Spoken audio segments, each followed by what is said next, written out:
Азыр бийликтерге мындай абдан ийкемдүү айтканын так жасаган парламентти оң жака десе оң жака, сол жака десе сол жака буруп тура турган мындай спикер керек болуп атат.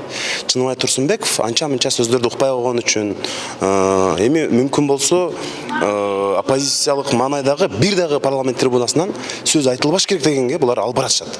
Ошого өздөрүнө ыңгайлуу эмне десе дагы хоп деп тура турган спикерди булар мындай алып келейин деген ой бар. Дастан Жумабековго жеке мен каршылыгым жок. Спикер болсо иштесе иштеп көрсүн. Болгону мындай жол менен мындай спикерди өз ыктыяры менен кетти деп атат Турсунбековду. Буга 120 депутаттын бирөөсү да ишенген жок. Ал эч качан өз ыктыяры менен кетмек эмес. Аны ошол кетирип, балким кетпесен кылмыш ишин ачабыз деши мүмкүн. Ар кандай жолдор менен кетирип, мына ушинтип эми өздөрүнүн мындай бийликке ыңгайлуу спикерди тандап алайын деп атышат. Азыр критерийдин кызматка коюунун, жетекчилик кызматтарга коюунун критерий, жалгыз гана критерий бар. Бул сен бийликтин эмне десе ошонун баарын аткарып турушуң керек.